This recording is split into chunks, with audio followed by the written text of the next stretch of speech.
the Mahabharata of Krishna-Dwaipayana Vyasa. Translated into English prose from the original Sanskrit text by Pratap Chandra Roy C.I.E. This free ebook has been downloaded from holybooks.com. Adi Parva. Section 103, Sambhava Parva continued.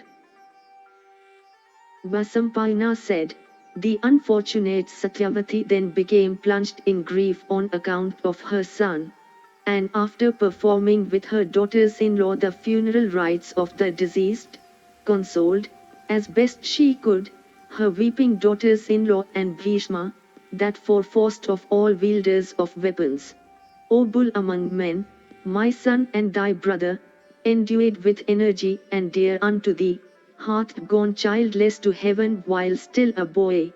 These wives of thy brother, the amiable daughters of the ruler of Kashi, possessing beauty and youth, have become desirous of children.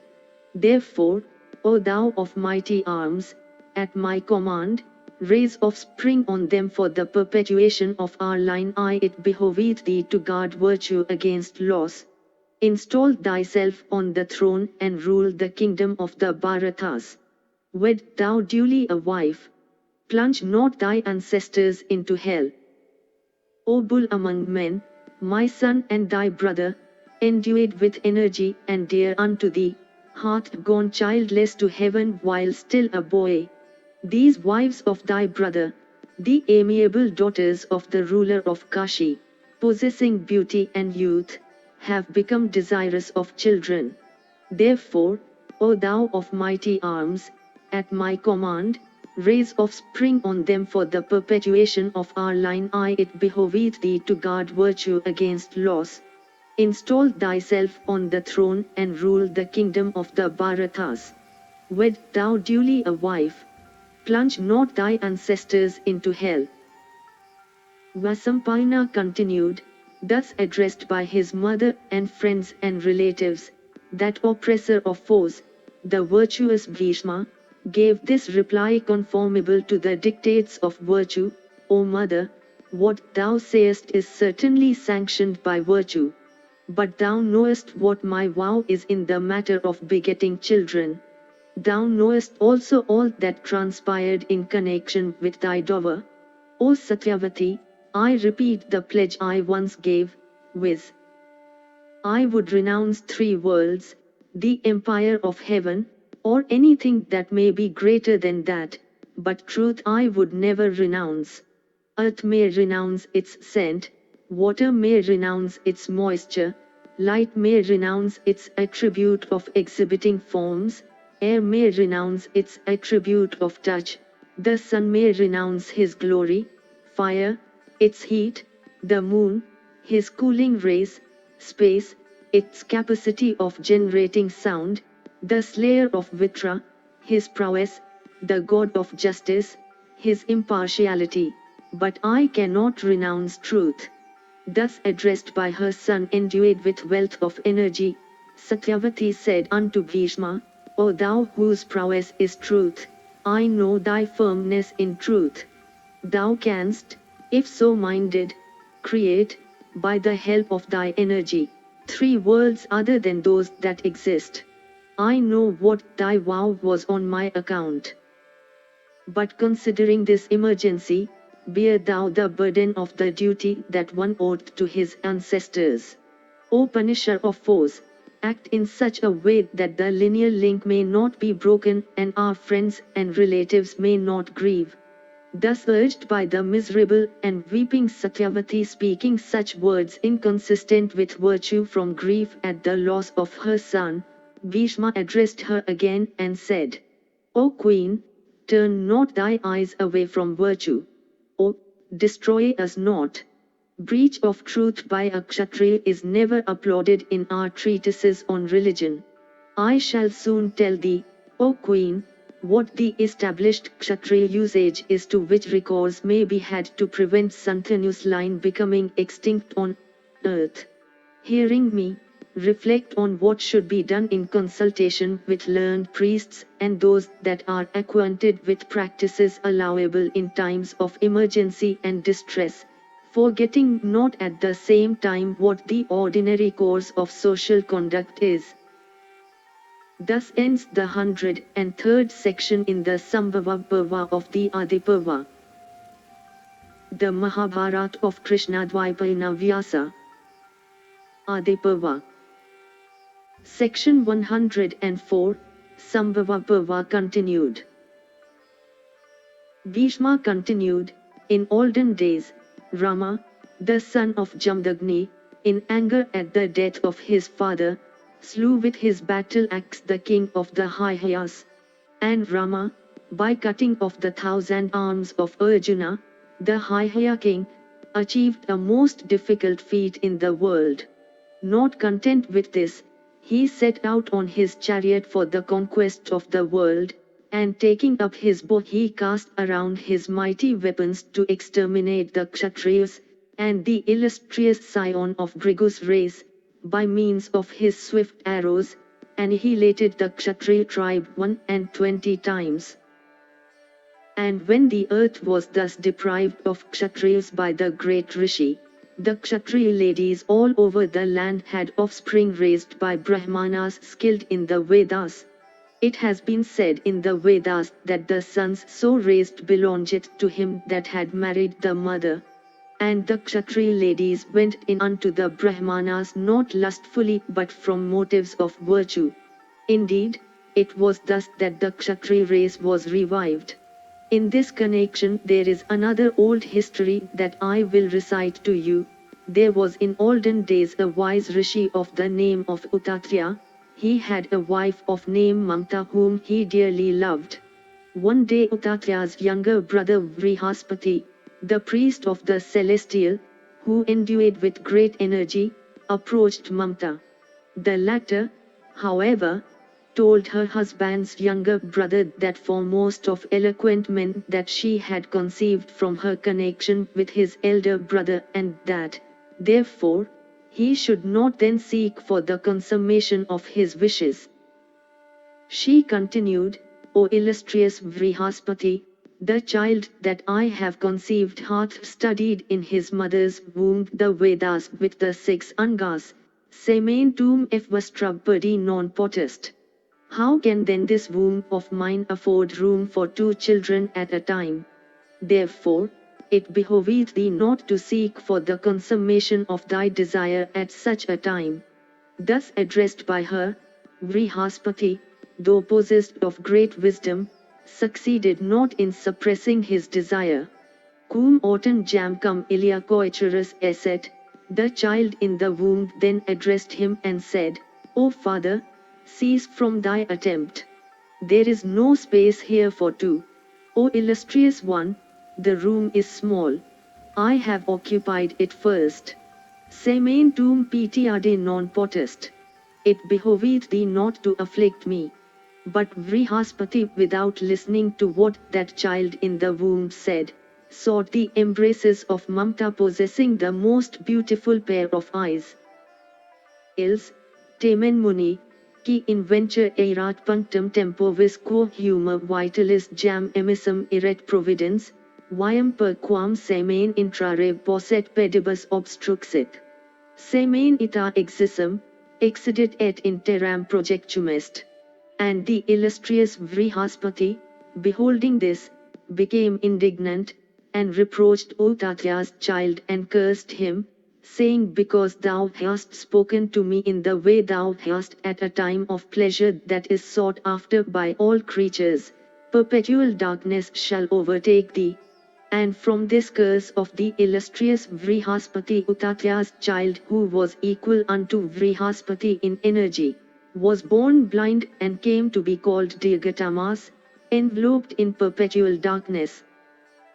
And the wise Dirghatamas, possessed of a knowledge of the Vedas, though born blind, succeeded yet, by virtue of his learning, in obtaining for a wife a young and handsome Brahman maiden of the name of Pradveshi, and having married her, the illustrious Dirghatamas, for the expansion of Utatya's race, begat upon her several children with Gautama as their eldest. These children, however, were all wedded to covetousness and folly. The virtuous and illustrious Diagamantas, possessing complete mastery over the Vedas, soon after learned from Surbhi's son the practices of their order and fearlessly betook himself to those practices, regarding them with reverence. For shame is the creature of sin and can never be where there is purity of intention. Then those best of Munis that dwelt in the same asylum, beholding him transgress the limits of propriety, became indignant, seeing sin where sin was not. And they said, "Oh, this man transgressed the limit of propriety. No longer doth he deserve a place amongst us. Therefore, shall we all cast this sinful wretch off?" And they said many other things regarding the Muni Diagamantas. And his wife, too, having obtained children, became indignant with him. The husband then addressing his wife Pradveshi, said, "Why is it that thou also hast been dissatisfied with me?" His wife answered, "The husband is called the Bhartri because he supported the wife. He is called Pati because he protected her. But thou art neither to me I or thou of great ascetic merit. On the other hand, thou hast been blind from birth. It is I who have supported thee and thy children. I shall not do so in future."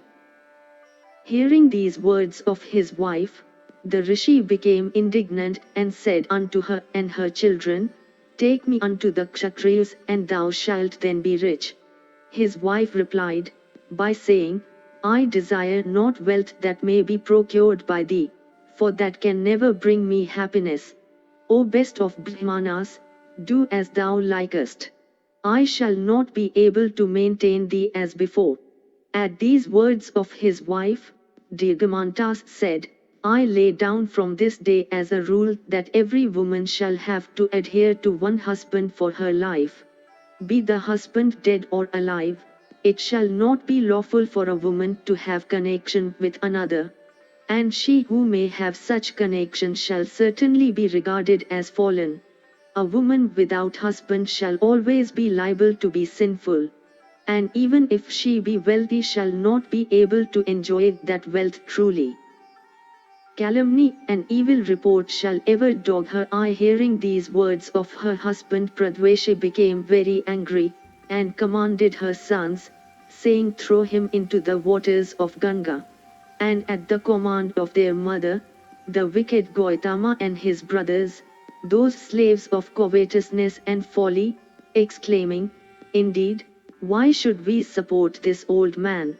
tied the Muni to a raft and committing him to the mercy of the stream returned home without compunction. The blind old man drifting along the stream on that raft, passed through the territories of many kings. One day a king named Vali, conversant with every duty, went to the Ganges to perform his ablutions, and as the monarch was thus engaged, the raft to which the rishi was tied, approached him. And as it came, the king took the old man. The virtuous Vali, ever devoted to truth, then learning who the man was that was thus saved by him, chose him for raising up offspring.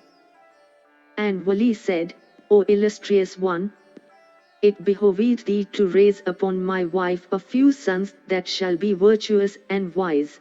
Thus addressed, the rishi, endued with great energy, expressed his willingness. Thereupon King Vali sent his wife Sudeshna unto him. But the queen, knowing that the latter was blind and old, went not unto him.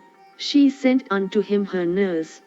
And upon that Sudra woman the virtuous rishi of passions under full control begat 11 children, of whom Kakshivat was the eldest. And beholding those 11 sons with Kakshivat as the eldest, who had studied all the Vedas and who like rishis were utterers of Brahma and were possessed of great power, King Vali one day asked the rishi, sighing, "Are these children mine?" The rishi replied, "No, they are mine." Kakshivat and others have been begotten by me upon a Sudra woman. Thy unfortunate queen Sudeshna, seeing me blind and old, insulted me by not coming herself but sending unto me, instead, her nurse. The king then pacified that best of rishis and sent unto him his queen Sudeshna.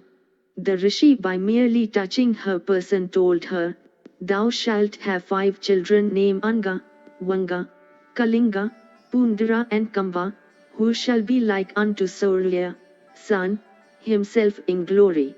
And after their names as many countries shall be known on earth. It is after their names that their dominions have come to be called Anga, Vanga, Kalinga, Pundara and Kamba. It was thus that the line of Vali was perpetuated, in days of old by a great rishi, and it was thus also that many mighty bowmen and great warriors wedding to virtue, sprung in the Kshatri race from the seed of Brahmanas. Hearing this, O mother, do as thou likest, as regards the matter in hand. Thus ends the 104th section in the Sambhava Parva of the Adi Parva. The Mahabharata of Krishna-Dwaipayana Vyasa. Adi Parva. Section 105, Sambhava Parva continued. Bhishma continued, Listen, O mother, to me as I indicate the means by which the Bharata line may be perpetuated. Let an accomplished Brahmana be invited by an offer of wealth, and let him raise offspring upon the wives of Vichitravirya. Vasampayana continued, Satyavati then, smiling softly and in voice broken in bashfulness, addressed Bhishma saying, O Bharata of mighty arms, what thou sayest is true. From my confidence in thee I shall now indicate the means of perpetuating our line. Thou shalt not be able to reject it, conversant as thou art with the practices permitted in seasons of distress. In our race, thou art virtue, and thou art truth, and thou art, too, our sole refuge. Therefore, hearing what I say truly, do what may be proper. My father was a virtuous man. For virtue's sake he had kept a ferry boat. One day, in the prime of my youth, I went to ply that boat. It so happened that the great and wise Rishi Parasara, that foremost of all virtuous men, came, and betook himself to my boat for crossing the Yamuna. As I was rowing him across the river, the Rishi became excited with desire, and began to address me in soft words. The fear of my father was uppermost in my mind. But the terror of the Rishi's curse at last prevailed. And having obtained from him a precious boon, I could not refuse his solicitations. The Rishi by his energy brought me under his complete control, and gratified his desire then and there, having first enveloped the region in a thick fog. Before this there was a revolting fishy odor in my body, but the Rishi dispelled it and gave me my present fragrance. The Rishi also told me that by bringing forth his child in an island of the river, I would still continue to be a virgin. And the child of Parasara, so born of me in my maidenhood, hath became a great Rishi endued with large ascetic powers and known by the name of Dwaipayana, the island born. That illustrious Rishi, having by his ascetic power divided the Vedas into 4 parts, hath come to be called on earth by the name of Vyasa, the divider or arranger, and for his dark color, Krishna, the dark. Truthful in speech, free from passion, a mighty ascetic who hath burnt all his sins, he went away with his father immediately after his birth. Appointed by me and thee also, that Rishi of incomparable splendor will certainly beget good children upon the wives of thy brother. He told me when he went away, Mother, think of me when thou art in difficulty. I will now call him up, if thou, O Bhishma of mighty arms, so desirest. If thou art willing, O Bhishma, I am sure that great ascetic will beget children upon Vichitravirya's field. Vasampayana continued, mention being made of the great Rishi, Bhishma with joined palms said, that man is truly intelligent who fixes his eyes judiciously on virtue, profit, and pleasure, and who after reflecting with patience, acteth in such a way that virtue may lead to future virtue, profit to future profit, and pleasure to future pleasure. Therefore, that which hath been said by thee and which, besides being beneficial to us, is consistent with virtue, is certainly the best advice and hath my full approval. And when Bhishma had said this, O thou of Kuru's race, Kali, Satyavati, thought of the Muni Dwaipayana, and Dwaipayana who was then engaged in interpreting the Vedas, learning that he was being called up by his mother, came instantly unto her without anybody's knowing it. Satyavati then duly saluted her son and embraced him with arms, bathing him in her tears, for the daughter of the fisherman wept bitterly at the sight of her son after so long a time. And her first son, the great Rishi Vyasa, beholding her weeping, washed her with cool water, and bowing unto her, said, I have come, O mother, to fulfill thy wishes, therefore, O virtuous one, command me without delay. I shall accomplish thy desire. The family priest of the Bharatas then worshipped the great Rishi duly, and the latter accepted the offerings of worships, uttering the usual mantras. And gratified with the worship he received, he took his seat. Satyavati, beholding him seated at his ease, after the usual inquiries, addressed him and said, O learned one, sons derive their birth both from the father and the mother. They are, therefore, the common property of both parents. There cannot be the least doubt about it that the mother hath as much power over them as the father. As thou art, indeed, my eldest son according to the ordinance, O Brahmarshi, so is Vichitravirya my youngest son. And as Bhishma is Vichitravirya's brother on the father's side, so art thou his brother on the same mother's side. I do not know what you may think, but this is what, O son, I think.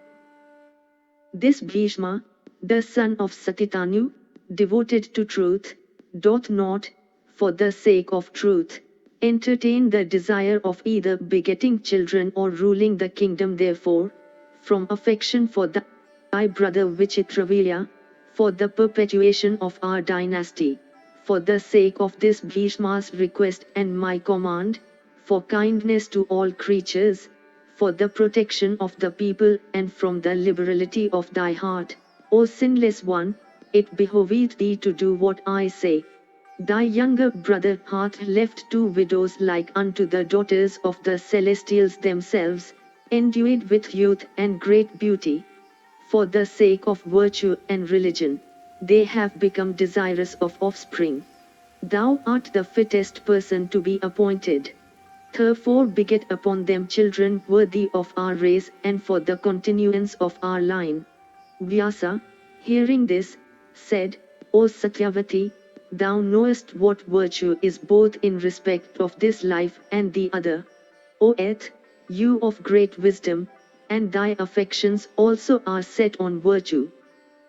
Therefore, at thy command, making virtue my motive, I shall do what thou desirest. Indeed, this practice that is conformable to the true and eternal religion is known to me.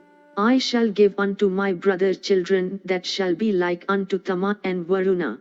Let the ladies then duly observe for 1 full year the vow I indicate. They shall then be purified. No women shall ever approach me without having observed a rigid vow. Satyavati then said, O sinless one, it must not be as thou sayest. On the other hand, take such steps that the ladies may conceive immediately. In a kingdom where there is no king, the people perish from want of protection, sacrifices and other holy acts are suspended, the clouds send no showers, and the gods disappear. How can, O Lord, a kingdom be protected that hath no king? Therefore, see thou that the ladies conceive. Bhishma will watch over the children as long as they are in their mothers' wombs.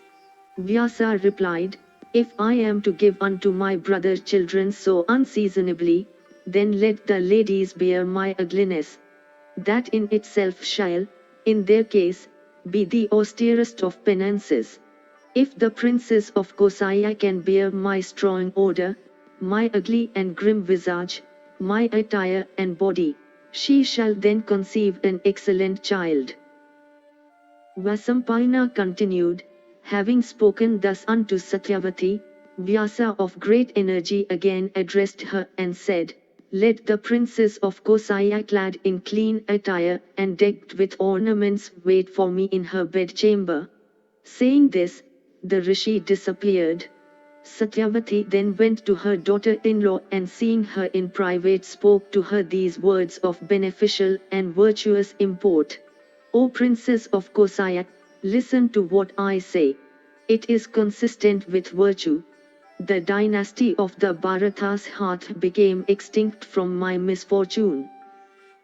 Beholding my affliction and the extinction of his paternal line, the wise Bhishma, impelled also by the desire of perpetuating our race, hath made me a suggestion, which suggestion, however, for its accomplishment is dependent on thee. Accomplish it, O daughter, and restore the lost line of the Bharatas. O thou of fair hips, bring thou forth a child equal in splendor unto the chief of the celestials.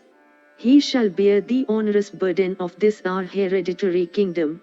Satyavati, having succeeded with great difficulty in procuring the assent of her virtuous daughter-in-law to her proposal, which was not inconsistent with virtue, then fed Brahmanas and Rishis and numberless guests who arrived on the occasion. Thus ends the 105th section in the Sambhava Parva of the Adi Parva. The Mahabharata of Krishna-Dwaipayana Vyasa. Adi Parva.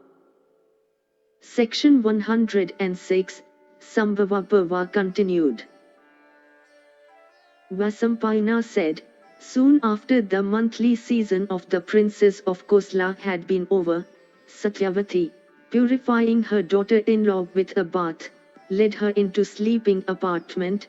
There seating her upon a luxurious bed, she addressed her, saying, O Princess of Kosala, thy husband hath an elder brother who shall this day enter thy womb as thy child.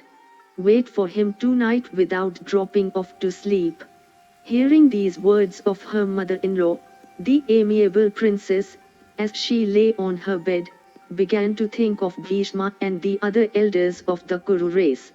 Then the Rishi of truthful speech, who had given his promise in respect of Ambika, the eldest of the princesses, in the first instance, entered her chamber while the lamp was burning.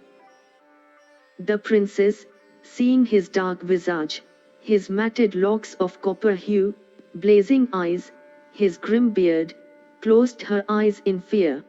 The Rishi, from desire of accomplishing his mother's wishes, however knew her. But the latter, struck with fear, opened not her eyes even once to look at him. And when Vyasa came out, he was met by his mother, who asked him, Shall the princess have an accomplished son? Hearing her, he replied, The son of the princess she will bring forth shall be equal in might unto 10,000 elephants.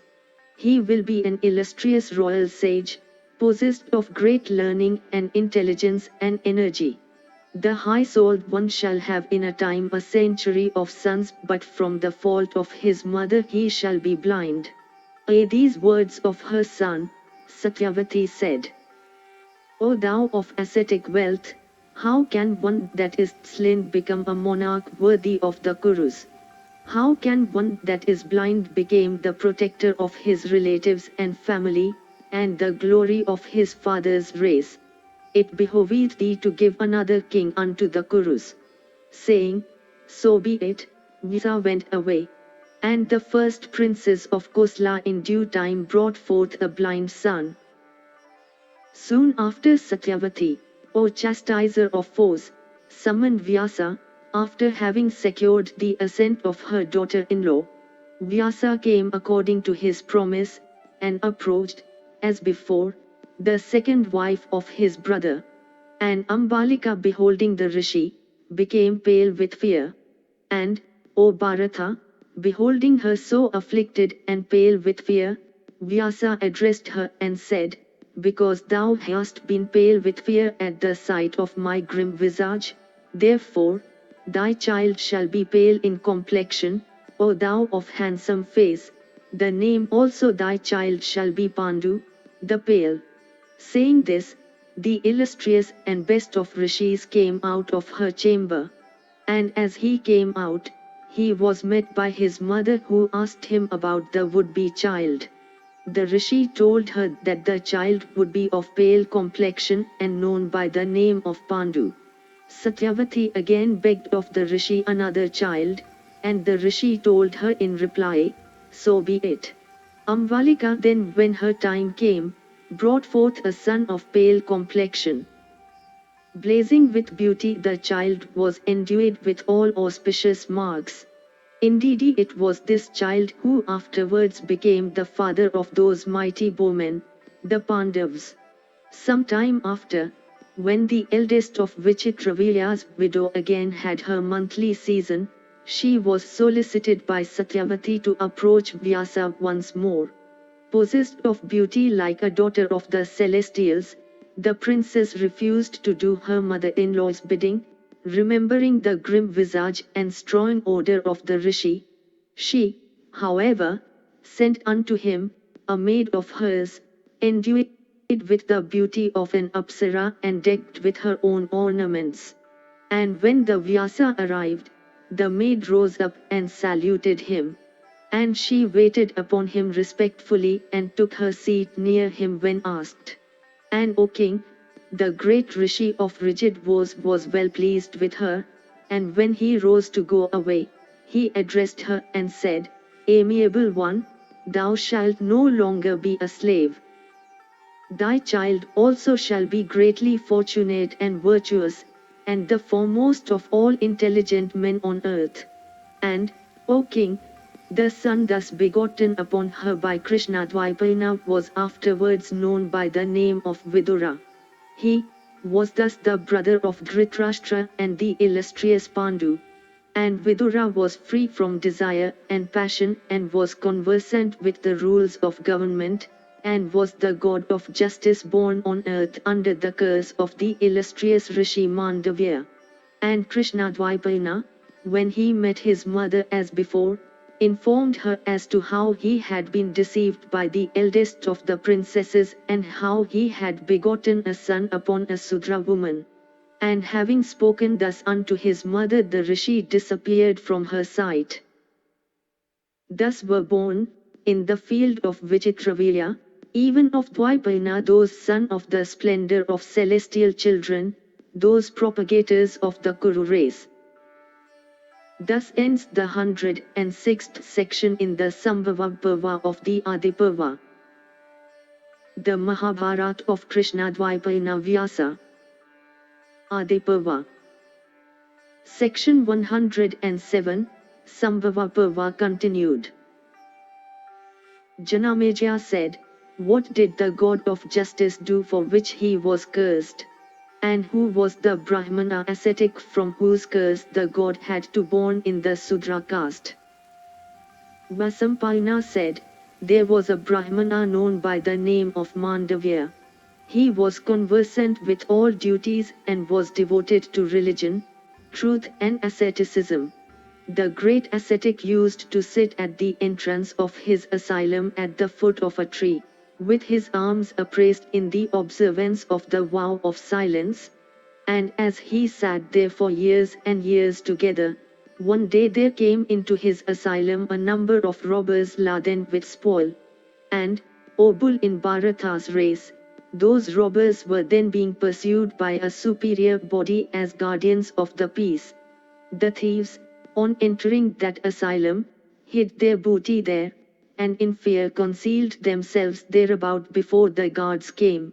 But scarcely had they thus concealed themselves when the constables in pursuit came to the spot.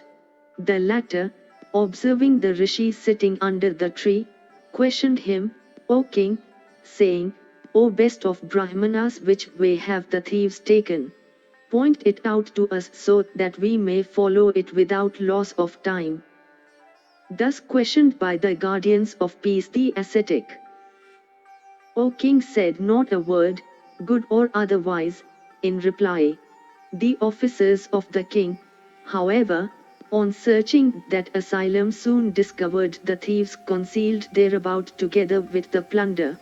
Upon this, their suspicion fell upon the Muni, and accordingly they seized him with the thieves and brought him before the king. The king sentenced him to be executed along with his supposed associates.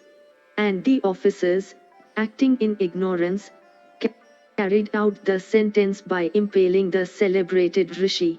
And having impaled him, they went to the king with the booty they have recovered. But the virtuous rishi, though impaled and kept without food, remained in that state for a long time without dying. And the rishi by the ascetic power not only preserved his life but summoned other rishi to the scene. And they came there in the night in the forms of birds, and beholding him engaged in ascetic meditation though fixed on that stake became plunged into grief. And telling that best of Brahmanas who they were, they asked him saying, "O Brahmana, we desire to know what hath been thy sin for which thou hast thus been made to suffer the tortures of impalement." Thus ends the 107th section in the Sambhava Parva of the Adi Parva. The Mahabharata of Krishna-Dwaipayana Vyasa. Adi Parva. Section 108, Sambhava Parva continued. Vasampayana said, thus asked, the tiger among munis then answered those rishis of ascetic wealth, whom shall I blame for this? In fact, none eke, than my own self, hath offended against me. After this, O monarch, the officers of justice, seeing him alive, informed the king of it. The latter, hearing what they said, consulted with his advisers, and came to the place and began to pacify the Rya he fixed on the stake. And the king said, O thou best of rishis, I have offended against thee in ignorance. I beseech thee to pardon me for the same. It behoveth thee not to be angry with me. Thus addressed by the king, the Muni was pacified. And beholding him free from wrath, the king took him up with the stake, endeavored to extract it from his body. But not succeeding therein, he cut it off at the point just outside the body. The Muni, with a portion of the stake within his body, walked about, and in that state practiced the austerest of penances and conquered numberless regions unattainable by others. And for the circumstances of a part of the stake being within his body, he came to be known in the three worlds by the name of Mandavya, Mandavya with the stake within. And one day that Brahmana, acquainted with the highest truth of religion, went unto the abode of the God of justice. And beholding the God there seated on his throne, the rishi reproached him and said, What, pray, is that sinful act committed by me unconsciously, for which I am bearing this punishment? Oh, tell me soon, and behold the power of my asceticism. The God of justice, thus questioned, replied, O thou of ascetic wealth, a little insect was once pierced by thee on a blade of grass. Thou bearest now the consequence of the act. O Rishi, as a gift, however small, multiplieth in respect of its religious merits, so a sinful act multiplieth in respect of the woe it bringeth in its train. On hearing this, Mandavya asked, "O tell me truly when this act was committed by me." Told in reply by the God of justice that he had committed it, when a child. The Rism said, "That shall not be a sin which may be done by a child up to the 12th year of his age from birth. The scriptures shall not recognize it as sinful. The punishment thou hast inflicted on me for such a venial offense hath been disproportionate in severity. The killing of a Brahmana involves a sin that is heavier than the killing of any other living being. Thou shalt, therefore, O God of justice, have to be born among men even in the Sudra order. And from this day I established this limit in respect of the consequence of acts, that an act shall not be sinful when committed by one below the age of 14. But when committed by one above that age, it shall be regarded as sin."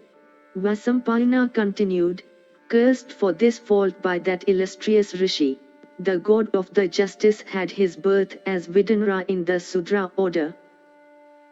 And Vidura was well posted up in the doctrines of morality and also politics and worldly profit. And he was entirely free from covetousness and wrath. Possessed of great foresight and undisturbed tranquility of mind, Vidura was ever devoted to the welfare of the Kurus." Thus ends the 108th section in the Sambhava Parva of the Adiparva. The Mahabharata of Krishna-Dwaipayana Vyasa. Adiparva. Section 109, Sambhava Parva continued.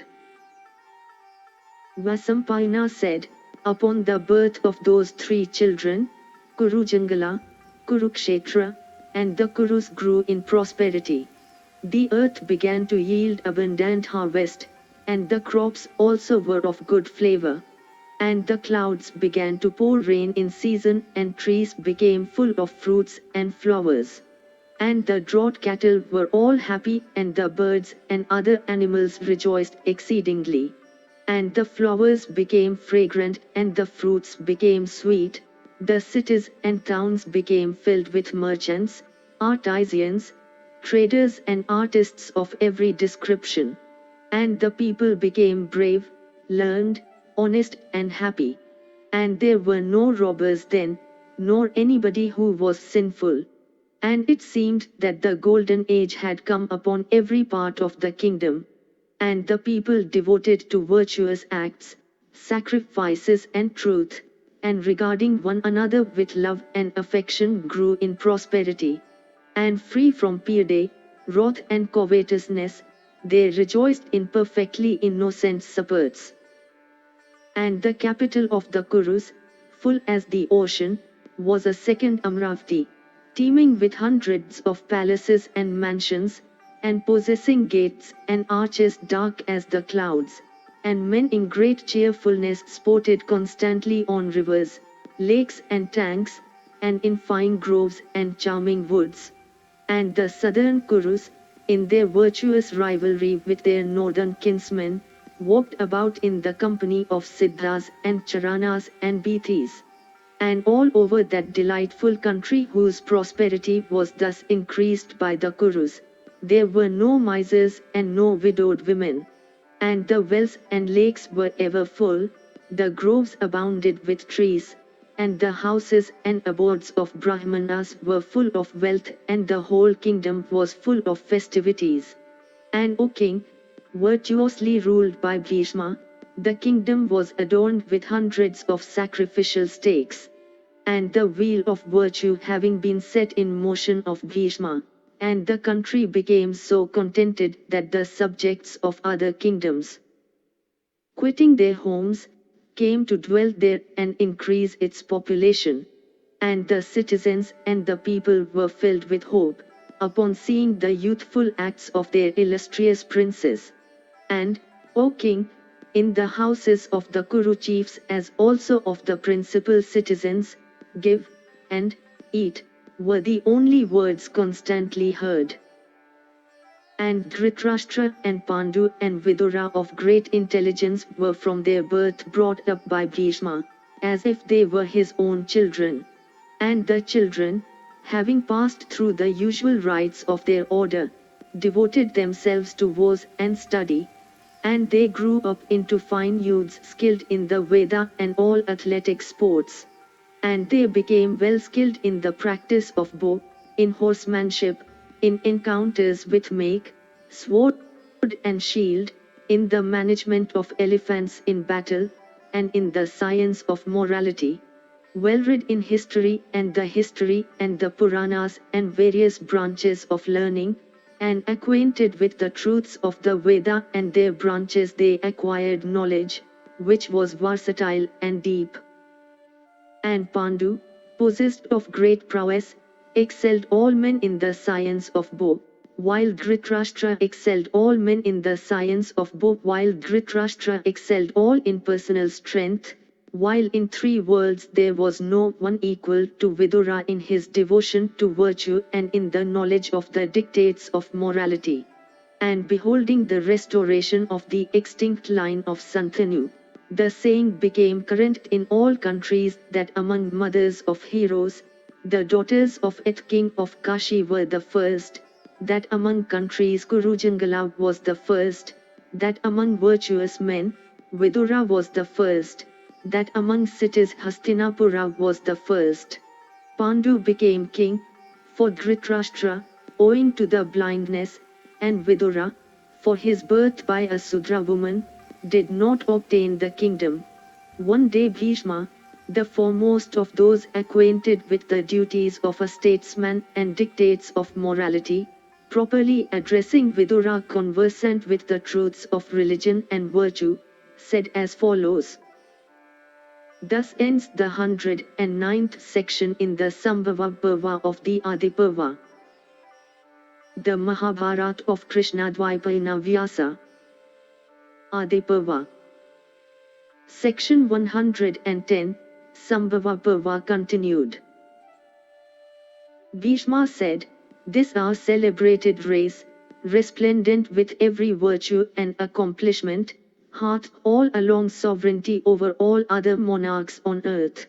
Its glory maintained and itself perpetuated by many virtuous and illustrious monarchs of old, the illustrious Krishna, Dwaipayana, and Satyabhati and myself have raised you, 3, up, in order that it may not be extinct. It behoveth myself and thee also to take such steps that this our dynasty may expand again as the sea. It hath been heard by me that there are 3 maidens worthy of being allied to our race. One is the daughter of Surezana, the Yadva race, the other is the daughter of Suvala, and the third is the princess of Madra. O son, all these maidens are of course of blue blood. Possessed of beauty and pure blood, they are eminently fit for an alliance with our family. O thou foremost of intelligent men, if I think we should choose them for the growth of our race. Tell me what thou thinkest." Thus addressed, Vidura replied, "Thou art our father and thou art our mother, too. Thou art our respected spiritual instructor. Therefore, do thou what may be best for us in thy eyes." Vasampayana continued, "Soon after Bhishma heard from the Brahmanas that Gandhari, the amiable daughter of Suvala, having worshipped Hara, Shiva, had obtained from the deity the boon that she should have a century of sons. Bhishma, the grandfather of the Kurus, having heard this, sent messengers unto the king of Gandhara. King Suvala at first hesitated on account of the blindness of the bridegroom, but taking into consideration the blood of the Kurus, their fame and behavior, he gave his virtuous daughter unto Dhritarashtra, and the chaste Gandhari, hearing that Dhritarashtra was blind and that her parents had consented to wed her with him, from love and respect for her future husband, blindfolded her own eyes. Sakuni, the son of Suvala, bringing unto the Kurus his sister endued with youth and beauty, formally gave her away unto Dhritarashtra. And Gandhari was received with great respect, and the nuptials were celebrated with great pomp under Bhishma's directions. And the heroic Sakuni, after having bestowed his sister along with many valuable robes, and having received Bhishma's adorations, returned to his own city. And, O thou of Bharata's race, the beautiful Gandhari gratified all the Kurus by her behavior and respectful attentions. And Gandhari, ever devoted to her husband, gratified her superiors by her good conduct, and as she was chaste, she never referred even by words to men other than her husband or such superiors. Thus ends the 110th section in the Sambhava Parva of the Adi Parva. The Mahabharata of Krishna-Dwaipayana Vyasa. Adi Parva. Section 111, Sambhava Parva continued. Vasampayana continued, there was amongst the Yadvas a chief named Sura. He was the father of Vasudeva. And he had a daughter called Pritha, who was unrivaled for beauty on earth. And, O thou of Bharata's race, Sura, always truthful in speech, gave from friendship this his firstborn daughter unto his childless cousin and friend, the illustrious Kuntibhoja the son of his paternal aunt pursuant to a former promise. And Pritha in the house of her adoptive father was engaged in looking after the duties of hospitality to Brahmins and other guests. Once she gratified by her attentions the terrible Brahmana of rigid vows, who known by the name of Durvasa and was well acquainted with the hidden truths of morality. Gratified with her respectful attentions, the sage, anticipating by his spiritual power the future season of distress, consequent upon the curse to be pronounced upon Pandu for his unrighteous act of slaying a deer while serving its mate, imparted to her a formula of invocation for summoning any of the celestials she liked to give her children. And the Rishi said, those celestials that thou shalt summon by this mantra shall certainly approach thee and give thee children. Thus addressed by the Brahmana, the amiable Kunti, Pritha, became curious, and in her maidenhood summoned the god Arka, sun. And as soon as he pronounced the mantra, she beheld that effulgent deity, that beholder of everything in the world approaching her. And beholding that extraordinary sight, the maiden of faultless feature was overcome with surprise. But the god Vivaswat, son, approaching her, said, here I am, O black-eyed girl. Tell me what I am to do for thee. If, hearing this, Kunti said, O slayer of foes, a certain Brahmana gave me this formula of invocation as a boon, and, O Lord, I have summoned thee only to test its efficacy. For this offense I bow to thee thy grace. A woman, whatever be her offense, always deserveth pardon. Surya, son, replied, I know that Durvasa hath granted this boon. But cast off thy fears, timid maiden, and giant me thy embraces, amiable one, my approach cannot be futile, it must bear fruit. Thou hast summoned me, and if it be for nothing it shall certainly be regarded as thy transgression. Vasampayana continued, Vivaswat thus spoke unto her many things with a view to allay her fears, but, O Bharata, the amiable maiden, from modesty and fear of her relatives, consented not to grant his request. And O bull of Bharata's race, Arka addressed her again and said, O princess, for my sake, it shall not be sinful for thee to grant my wish. Thus speaking unto the daughter of Kuntibhoja, the illustrious Tapna, the illuminator of the universe, gratified his wish. And of this connection there was immediately born a son known all over the world as Kama, encased in natural armor and with face brightened by earrings. And the heroic Kama was the first of all wielders weapons, blessed with good fortune, and endued with the beauty of a celestial child. And after the birth of this child, The illustrious Tapna granted unto Pritha her maidenhood and ascended to heaven. And the princes of the Vrisham race, beholding with sorrow that son born of her, reflected intently upon what was then the best for her to do. And from fear of her relatives she resolved to conceal that evidence of her folly. And she cast her offspring endued with great physical strength into the water.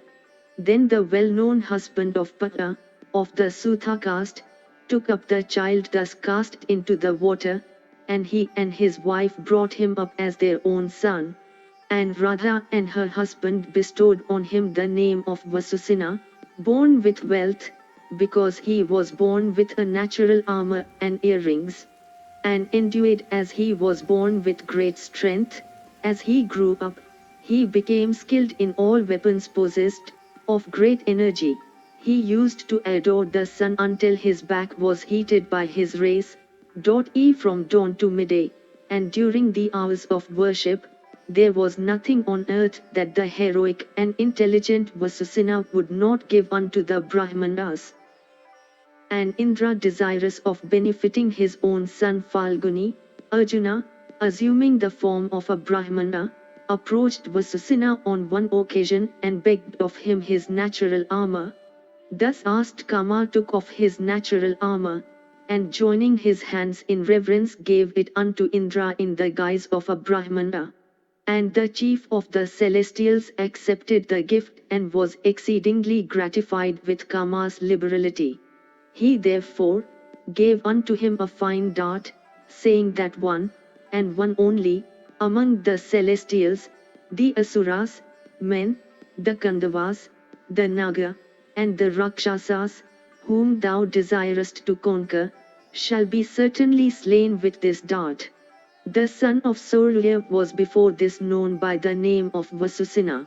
But since he cut off his natural armor, he came to be called Kama, the cutter or peeler of his own cover. Thus ends the 111th section in the Sambhava Parva of the Adi Parva. The Mahabharata of Krishna-Dwaipayana Vyasa. Adi Parva. Section 112, Sambhava Parva continued.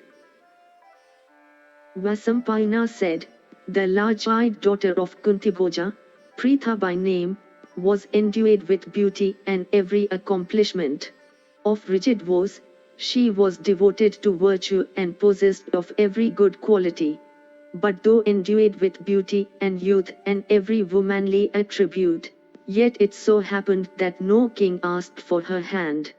Her father Kuntibhoja, seeing this, invited, O best of monarchs, the princes and kings of other countries, and desired his daughter to select her husband from among her guests. The intelligent Kunti, entering the amphitheatre, beheld Pandu, the foremost of the Bharata, that tiger among kings in that concourse of crowned heads. Proud as the lion, broad-chested, bull-eyed, endued with great strength, and outshining all other monarchs in splendor, he looked like another Indra in that royal assemblage. The amiable daughter of Kuntibhoja, of faultless features, beholding Pandu, that best of men in that assembly, became very much agitated. And advancing with modesty, all the while quivering with emotion, she placed the nuptial garland about Pandu's neck. The other monarchs, seeing Kunti choose Pandu for her lord, returned to their respective kingdoms on elephants, horses and cars, as they came. Then, O king, the bride's father caused the nuptial rites to be performed duly. The Kuru prince, blessed with great good fortune, and the daughter of Kuntibhoja, formed a couple like Magvat and Poilomi, the king and queen of the celestials. And, O best of Kuru monarchs, King Kuntibhoja, after the nuptials were over, presented his son-in-law with much wealth and sent him back to his capital. Then the Kuru prince Pandu, accompanied by a large force bearing various kinds of banners and pennants, and eulogized by Brahmans and great rishis pronouncing benedictions, reached his capital. And after arriving at his own palace, he established his queen therein. Thus ends the 112th section in the Sambhava Parva of the Adi Parva. The Mahabharata of Krishna-Dwaipayana Vyasa. Adi Parva. Section 113, Sambhava Parva continued. Vasampayana continued. Some time after, Bhishma the intelligent son of Santanu set his heart upon getting Pandu married to a second wife, accompanied by an army composed of 4 kinds of force, and also by aged counselors and brahmanas and great rishis. He went to the capital of the king of Madra. And that bull of the Valhikas, the king of Madra, hearing that Bhishma had arrived, went out to receive him. And having received him with respect, he got him to enter his palace. Arriving there, the king of Madra offered unto Bhishma a white carpet for a seat, water to wash his feet with, and usual oblation of various ingredients indicative of respect. And when he was seated at ease, the king asked him about the reason of his visit. Then Bhishma, the supporter of dignity of the Kurus, addressed the king of Madra and said, O oppressor of all foes, know that I have come for the hand of a maiden. It hath been heard by us that thou hast a sister named Madri, celebrated for her beauty and endued with every virtue. I would choose her for Pandu. Thou art, O king, in every respect worthy of an alliance with us, and we also are worthy of thee. Reflecting upon all this, O king of Madra, accept us duly. The ruler of Madra, thus addressed by Bhishma, replied, To my mind, there is none else than one of thy family with whom I can enter into an alliance. But there is a custom in our family acted upon by our ancestors, which, be it good or bad, I am incapable of transgressing. It is well known, and therefore is known to thee as well, I doubt not. Therefore, it is not proper for thee to tell me, bestow thy sister. The custom to which I allude is our family custom. With us that is a virtue and worthy of observance. It is for this only, O slayer of foes, I cannot give thee any assurance in the matter of thy request. On hearing this, Bhishma answered the king of Madra, saying, O king, this, no doubt, is a virtue. The self-create himself hath said it. Thy ancestors were observant of custom. There is no fault to find with it. It is also well known, O Salya, that this custom in respect of family dignity hath the approval of the wise and the good. Saying this, Bhishma of great energy, gave unto Salya much gold, both coined and uncoined, and precious stones of various colors by thousands, and elephants and horses and cars, and much cloth and many ornaments, and gems and pearls and corals. And Salya, accepting with a cheerful heart those precious gifts, then gave away his sister decked in ornaments unto that bull of the Kuru race. Then the wise Bhishma, the son of the ocean-going Ganga, rejoiced at the issue of his mission, took Madri with him, and returned to the Kuru capital named after the elephant. Then selecting an auspicious day and moment as indicated by the wise for the ceremony, King Pandu was duly united with Madri. And after the nuptials were over, the Kuru king established his beautiful bride in handsome apartments. And, O king of kings, that best of monarchs then gave himself up to enjoyment in the company of his 2 wives as best he liked and to the limit of his desires. And after 30 days had elapsed, the Kuru king, O monarch, started from his capital for the conquest of the world.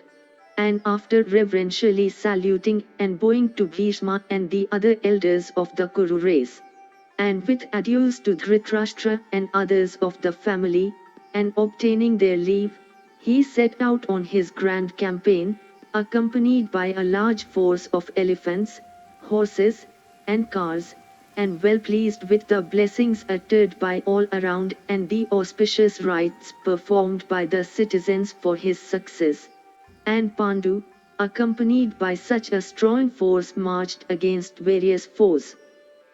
And that tiger among men, that spreader of the fame of the Kurus, first subjugated the robber tribes of Parna.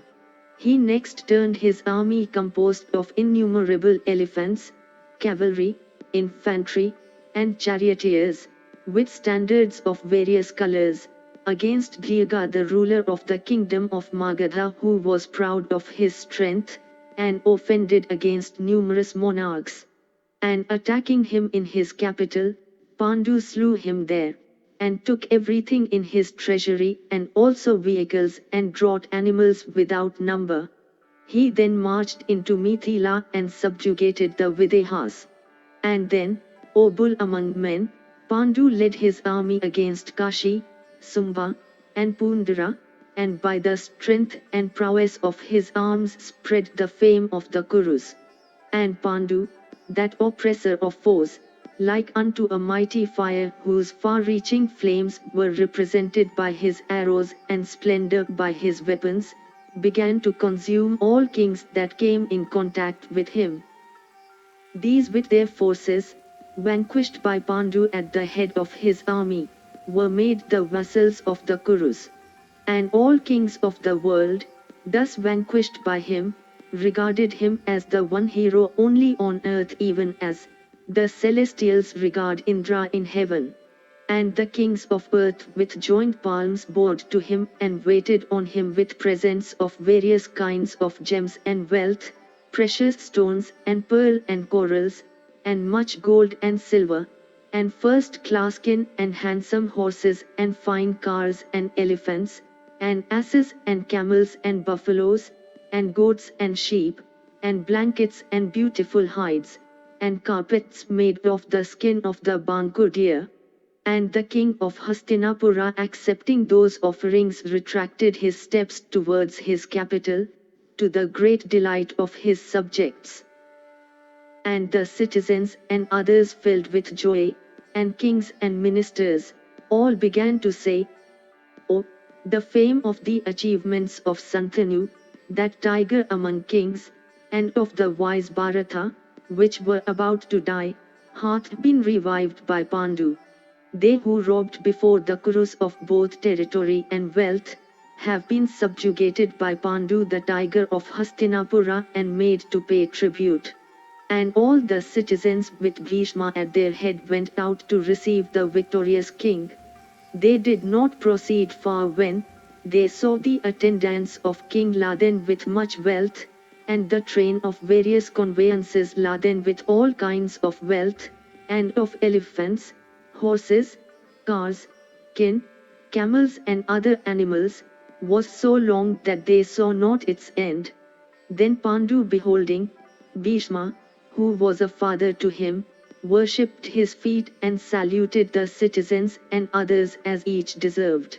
And Bhishma, too, embracing Pandu as his son who had returned victorious after grinding many hostile kingdoms, wept tears of joy.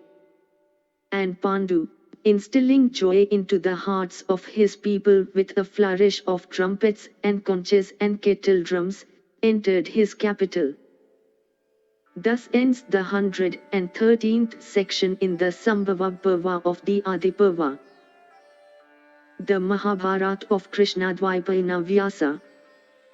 Adi Parva. Section 114, Sambhava Parva continued. Vasampayana said, Pandu then, at the command of Dhritarashtra, offered the wealth he had acquired by the prowess of his arms to Bhishma, their grandmother Satyabhati and their mothers, the princes of Kosala. And he sent portion his wealth to Vidura also. And the virtuous Pandu gratified his other relatives also with similar presents. Then Satyabhati and Bhishma and the Kosala princes were all gratified with the presents Pandu made out of the acquisitions of his prowess. And Ambalika in particular, upon embracing her son of incomparable prowess, became as glad as the Queen of Heaven, upon embracing Jayanta.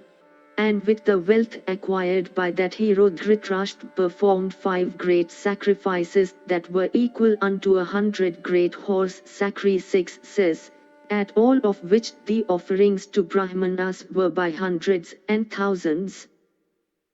A little while after, O bull of Bharata's race, Pandu who and achieved a victory over sloth and lethargy, accompanied by his 2 wives Kunti and Madri retired into the woods. Leaving his excellent palace with its luxurious beds, he became a permanent inhabitant of the woods, devoting the whole of his time to the chase of the deer, and fixing his abode in a delightful and hilly region overgrown with huge sala trees, on the southern slope of the Himavat mountains, he roamed about in perfect freedom. The handsome Pandu in the midst of his 2 wives wandered in those woods like Airavata in the midst of 2 she-elephants. And the dwellers in those woods, beholding the heroic Bharata prince in the company of his wives, armed with sword, arrows, and bow, clad with his beautiful armor, and skilled in all excellent weapons, regarded him as the very god wandering amongst them. And at the command of Dhritarashtra, people were busy in supplying Pandu in his retirement with every object of pleasure and enjoyment. Meanwhile the son of the ocean-going Ganga heard that King Devaka had a daughter endued with youth and beauty and begotten upon Sudra wife. Bringing her from her father's abode, Visma married her to Vidura of great wisdom. And the Kuru prince Vidura begot upon her many children like unto himself in accomplishments. Thus ends the 100th Parva of the Adiparva. 14th section in the Sambhava. The Mahabharata of Krishna-Dwaipayana Vyasa. Adiparva. Section 115, Sambhava Parva continued. Vasampayana said, Meanwhile, O Janami Jaya, Dhritarashtra begat upon Gandhari 100 sons, and upon a Vaisya wife another besides those 100. And Pandu had, by his 2 wives Kunti and Madri, 5 sons who were great charioteers and who were all begotten by the celestials for the perpetuation of Kuru line. Janamejaya said, O best of Brahmanas, how did Gandhari bring forth those 100 sons and in how many years? What were also the periods of life allotted to each? How did Dhritarashtra also beget another son in a Vaisya wife? How did Dhritarashtra behave towards his loving, obedient, and virtuous wife Gandhari? How were also begotten the 5 sons of Pandu, those mighty charioteers, even though Pandu himself labored under the curse of the great Rishi, he slew. O thou for ascetic wealth and great learning, tell me all these in detail, for my thirst for hearing everything relating to my own ancestor hath not been slaked. Vasampayana said, One day Gandhari entertained with respectful attention the great Dwaipayana who came to her abode, exhausted with hunger and fatigue. Gratified with Gandhari's hospitality, the Rishi gave her the boon she asked, viz., that she should have a century of sons each equal unto her lord in strength and accomplishments. Some time after Gandhari conceived and she bore the burden in her womb for 2 long years without being delivered. And she was greatly afflicted at this. It was at then that she heard that Kunti had brought forth a son whose splendor was like unto the morning sun. Impatient of the period of gestation which had prolonged so long, her own case, and deprived of reason by grief, she struck her womb with great violence without the knowledge of her husband. And thereupon came out of her womb, after 2 years' growth, a hard mass of flesh like unto an iron ball. When she was about to throw it away, Dwaipayana, learning everything by his spiritual powers, promptly came there, and that first of ascetics beholding that ball of flesh, addressed the daughter of Suvala thus, "What hast thou done?" Gandhari, without endeavoring to disguise her feelings, addressed the rishi and said, "Having heard that Kunti had brought forth a son like unto Suya, the sun god himself in splendor, I struck in grief at my womb. Thou hadst, O Rishi, granted me the boon that I should have 100 sons, but here is only a ball of flesh for those 100 sons." Vyasa then said, "Daughter of Suvala, it is even so. But my words can never be futile. I have not spoken an untruth even in jest. I need not speak of other occasions. Let 100 pots full of clarified butter be brought instantly, and let them be placed at a concealed spot. In the meantime, let cool water be sprinkled over this ball of flesh." Vasampayana continued, "That ball of flesh then, sprinkled over with water, became, in time, divided into 101 parts, each about the size of the thumb. These were then put into those pots full of clarified butter that had been placed at a concealed spot and were watched with care. The illustrious Vyasa then said unto the daughter of Suvala that she should open the covers of the pots after full 2 years. And having said this and made these arrangements, the wise Dwaipayana went to the Himamvat mountains for devoting himself to asceticism. Then in time, King Duryodhana was born from among those pieces of the ball of flesh that had been deposited in those pots. According to the order of birth, King Yudhishthira was the eldest. The news of Duryodhana's birth was carried to Bhishma and the wise Vidura. The day that the haughty Duryodhana was born was also the birthday of Bhima of mighty arms and great prowess. As soon as Duryodhana was born, he began to cry and bray like an ass. And hearing that sound, the asses, vultures, jackals and crows uttered their respective cries responsively. Violent winds began to blow, and there were fires in various directions. Then King Dhritarashtra, in great fear, summoning Bhishma, and Vidura, and other well-wishers and all the Kurus, and numberless Brahmans, addressed them and said, "The eldest of them princes, Yudhishthira, is the perpetuator of our line. By virtue of his birth he hath acquired the kingdom. We have nothing to say to this. But shall this my son born after him become king? Tell me truly what is lawful and right under these circumstances." As soon as these words were spoken, O Bharata, jackals and other carnivorous animals began to howl ominously. And marking those frightful omens all around, the assembled Brahmanas and the wise Vidura replied, "O king, O bull among men, when these frightful omens are noticeable at the birth of thy eldest son, it is evident that he shall be the exterminator of thy race. The prosperity of all dependeth on his abandonment. Calamity there must be in keeping him. O king, if thou abandonest him, there remain yet for the 99 sons. If thou desirest the good of thy race, abandon him, O Bharata. O king, do good to the world and thy own race by casting off this one child of thine. It hath been said that an individual should be cast off for the sake of family, that a family should be cast off for the sake of a village, that a village may be abandoned for the sake of the whole country, and that the earth itself may be abandoned for the sake of the soul." When Vidura and those Brahmanas had stated so, King Dhritarashtra, out of affection for his son, had not the heart to follow that advice. Then, O king, within a month were born a full 100 sons unto Dhritarashtra and a daughter also in excess of this 100.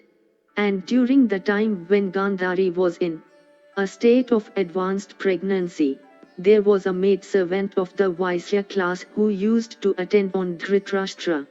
During that year, O king, was begotten upon her by the illustrious Dhritarashtra, a son endued with great intelligence, who was afterwards named Yuyutsu.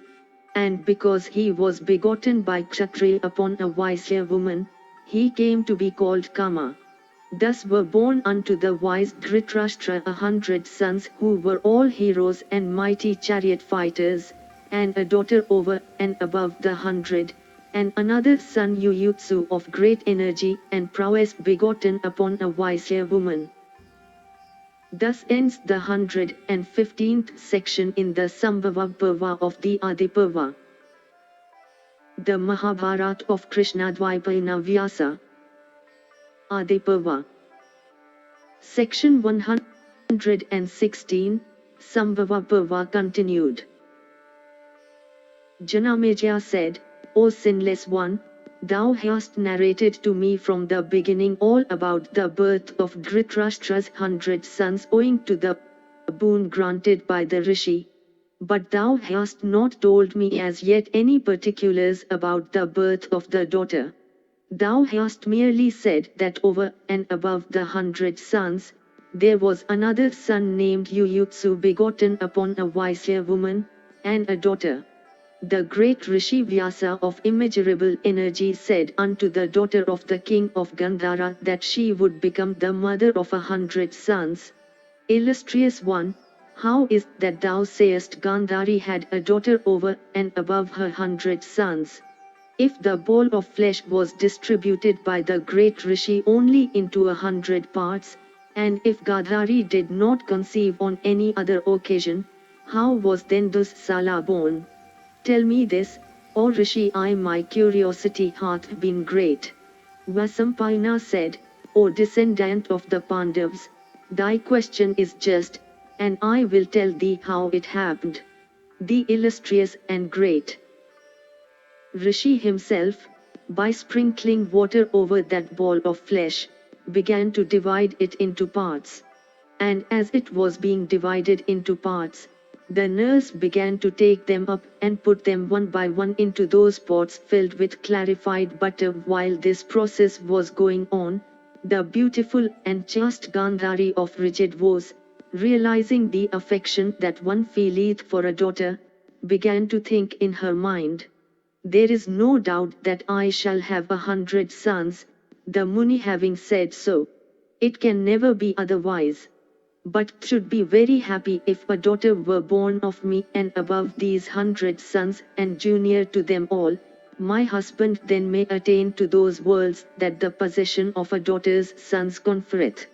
Then again, the affection the women feel for their sons-in-law is great if, therefore, I obtain a daughter over and above my 100 sons, then, surrounded by sons and daughters' sons, I may feel supremely blessed. If I have ever practiced ascetic austerities, if I have ever given anything in charity, if I have ever performed the Koma, through Brahmanas, if I have over gratified my superiors by respectful attentions, then, as the fruit of those acts, let a daughter be born unto me. All this while that illustrious and best of rishis, Krishna-Dwaipayana himself was dividing the ball of flesh, and counting a full 100 of the parts, he said unto the daughter of Suvala, Here are thy 100 sons. I did not speak aught unto thee that was false. Here, however, is one part in excess of 100 intended for giving thee a daughter's son. This part shall develop into an amiable and fortunate daughter, as thou hast desired. Then that great ascetic brought another pot full of clarified butter, and put the part intended for a daughter into it. Thus have I, O Bharata, narrated unto thee all about the birth of Dussala. Tell me, O sinless one, what more I am now to narrate. Thus ends the 116th section in the Sambhava Parva of the Adi Parva. The Mahabharata of Krishna-Dwaipayana Vyasa. Adi Parva. Section 117, Sambhava Parva continued. Janamejaya said, Recite, If you please, the names of Dhritarashtra's son according to the order of their birth. Vasampayana said, their names, O king, according to the order of birth, are Duryodhana, Yuyutsu, Dasasana, Dussaha, Dussala, Jalasanda, Sama, Saha, Vinda and Anuvinda, Durdasha, Suvaru, Dushpradharshana, Durmarshana and Durmukha, Dushkrana, and Kama, Vivingseti and Vikarm, Sala, Satwa, Sulochna, Chitra and Upachitra, Chitraksha, Charuchitra, Sarsana, Durmada and Durvigha, Vivitsu, Viktanana, Ananva and Sunva, then Nandaka and Upanandaka, Chitravana, Chittavarman, Suvarman, Durvilochna, Ayavaru, Mahavahu, Chitranga, Chitrakundala, Vimevega, Vimavla, Balki, Balvardhana, Ugyud,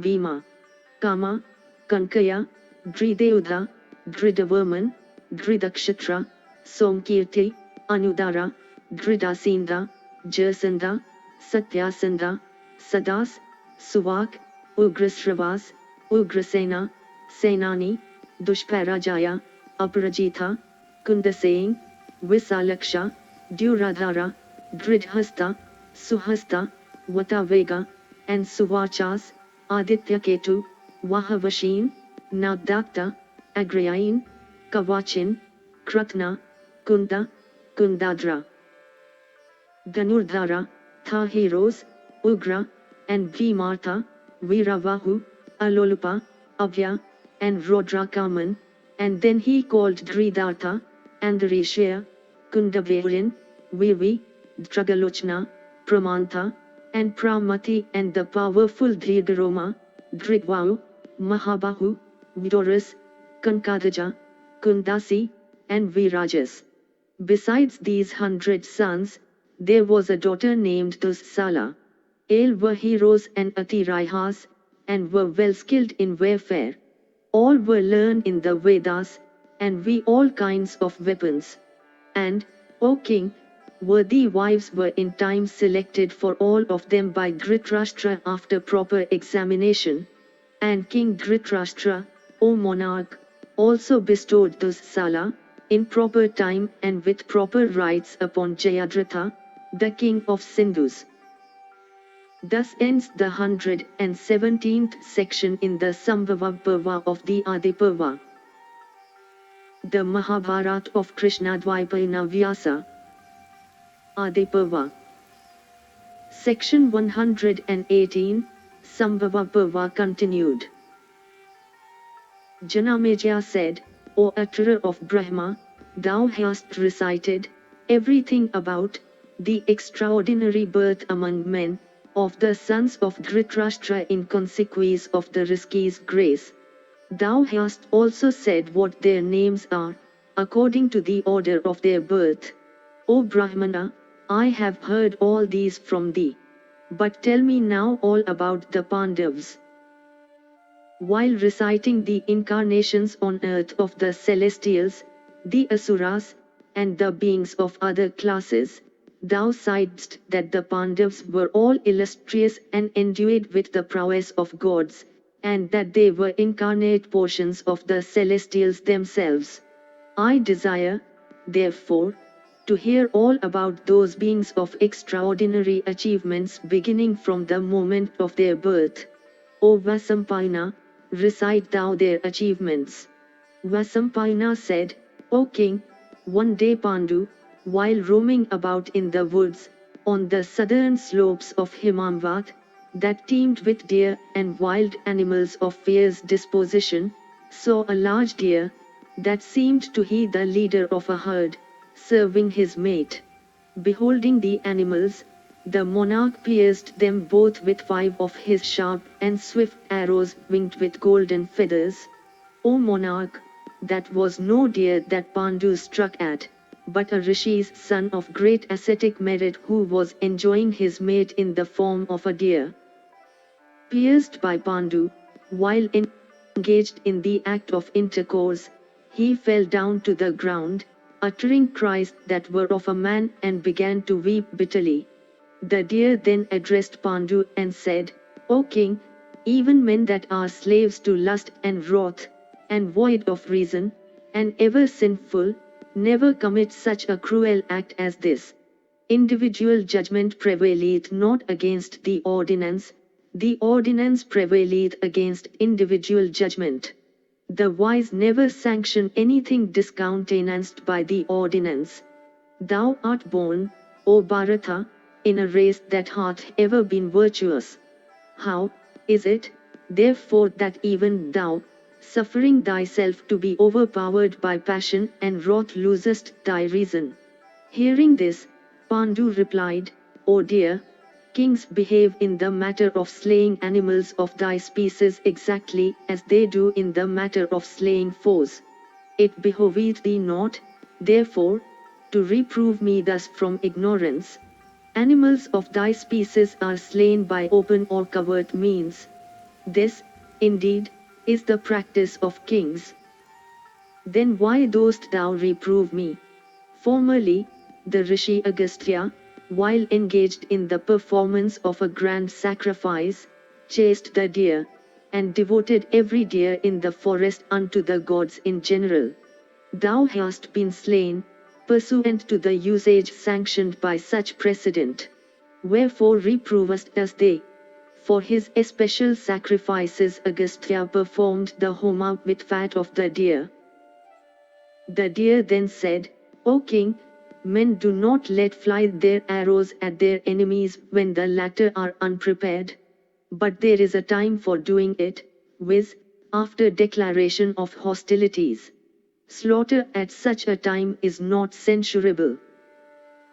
Pandu replied, "It is well known that men slay deer by various effective means without regarding whether the animals are careful or careless. Therefore, O dear, why dost thou reprove me?" The deer then said, "O king, I did not blame thee for thy having killed a deer, or for the injury thou hast done to me.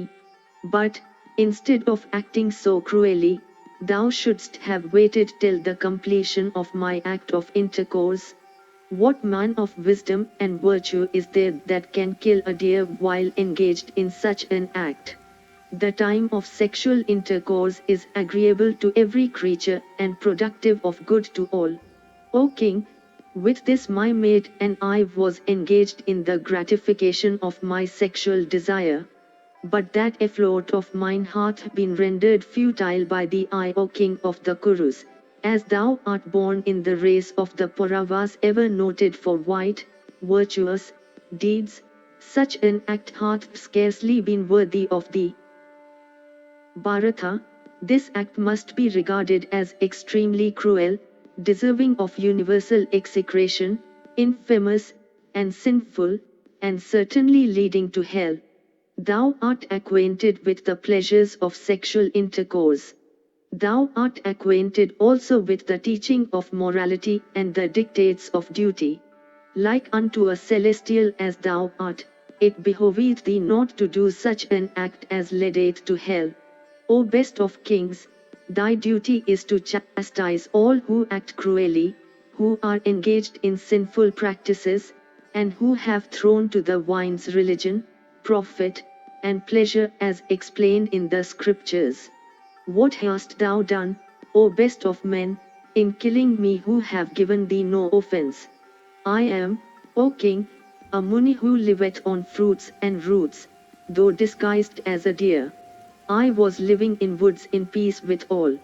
Thou hast killed me yet, O king, for which I will curse thee certainly.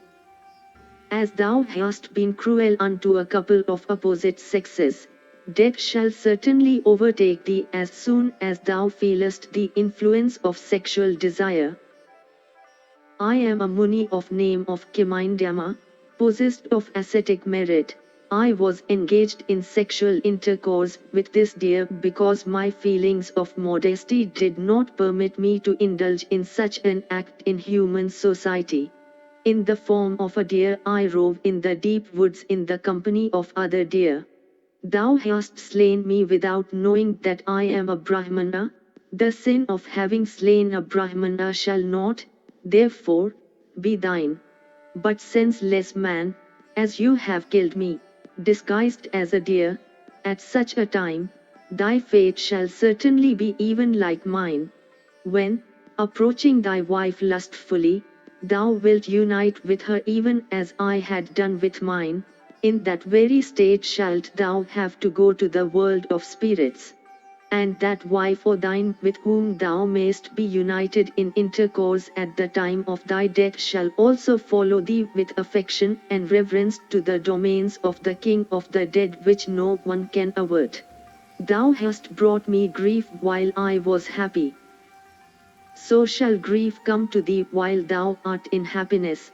Vasampayana continued, saying this, that deer, afflicted with grief gave up ghost, and Pandu also was plunged in woe at the sight. Thus ends the 118th section in the Sambhava Parva of the Adi Parva. If you enjoyed this audiobook, please like and subscribe to be notified of when new audiobooks are uploaded. Thank you for listening and learning. Shanti.